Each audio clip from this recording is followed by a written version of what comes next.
jamii nchini imeshauriwa kuwa na imani na kuacha kuchukua watoto wadogo kuwatumikisha katika nyumba zao ili kuwakinga na ajira za utotoni na kuwawezesha watoto hao kuendelea na masomo yao. Tujiunge na Nadia Abdalla.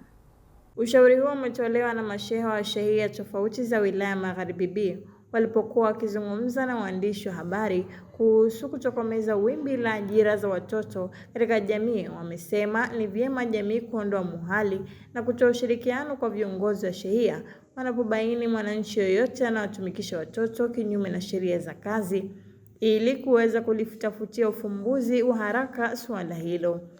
Mimi niseme kwamba jamii, mtoto wako wewe na yule wa mwenzako muone kama wewe ndio mwana uchungu kamzaa yule na yule mama yake vile vile, hata kama ana dhiki kiasi gani, lakini uweko na ile imani. Sasa hivi Wazanzibari tumekuwa na imani, tumebadilika, kwa sababu unamchukua mtoto wa mwenzio wako wewe unampeleka shule asubuhi kwa magari, lakini yeye yule ndo anakuwepo pale nyumbani. Kwa hivyo sisi sasa tunaohitaji wafanyakazi, tuchukue watu waliokuwa washakuwa wakubwa, wenye kujielewa, wenye kujitambua. Tuachane na hivi vitoto vidogo vidogo. Kubwa ni mashirikiano kwa jamii. Wanapoiona hii hali, kama kuna mtu kamleta mtoto ambaye anamhisi huyu mtoto hajatimia umri, jambo la mwanzo apige ripoti kwa mjumbe wa sheha, alafu aje na ofisi ya sheha. Sasa sisi tutachukua jukumu ya kutafuta wizara husika, kwa sababu ndio tunaopeana mashirikiano.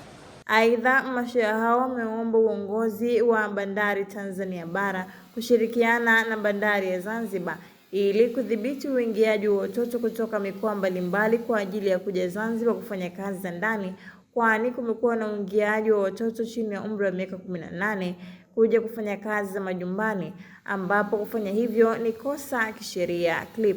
Wanapokuja hawa watoto wawazuie na kuwarejesha, kwa sababu mtu anaweza kumwambia ndugu yangu lakini sio ndugu yake, au mtoto wa dada yangu, lakini sio kweli. Ukimfuatilia mtoto yule anafungiwa ndani na anafanyishwa kazi za ndani. Kifika mwisho wa mwezi wanalipa shilingi 50,000 au shilingi 40,000 pengine, wengine 60, tena pesa zile anatumiwa mzazi wake. Labda kama mimi hivi karibuni niliwarejesha wasichana wawili, akiwa mmoja ana umri wa miaka 14 na mwingine ana miaka 15. Huyu alikuja, mimi nakaa naye karibu, lakini nilikuwa sina taarifa zake. Alitaka kupigwa, akaambiwa kaiba shilingi 60,000, ndio akaja naye. Nikamuuliza unaye kwa muda gani? Akanambia naye sasa hivi kwa muda wa miezi 9.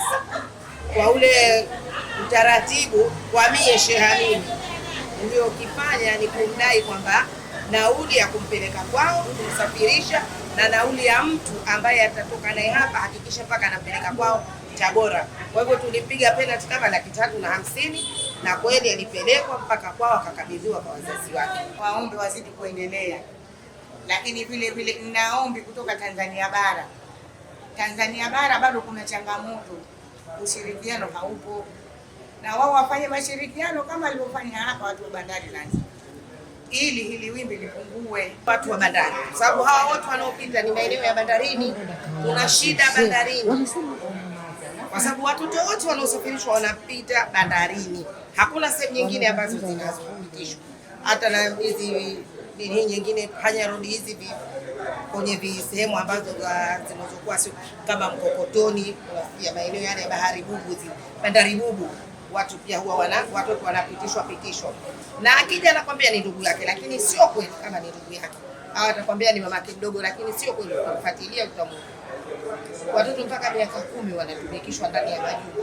Serikali ya Mapinduzi ya Zanzibar kupitia kamisheni ya kazi imekuwa ikitoa elimu kwa jamii ili kujenga uelewa juu ya madhara ya kumtumikisha mtoto mdogo kwa kubandika mabango katika maeneo mbalimbali mijini na vijijini. Hivyo ni vyema jamii kushirikiana na serikali ili kuhakikisha janga hilo linatoweka na watoto wanapata haki yao ya msingi ya kupata elimu. Nikiripoti, Nadia Abdalla.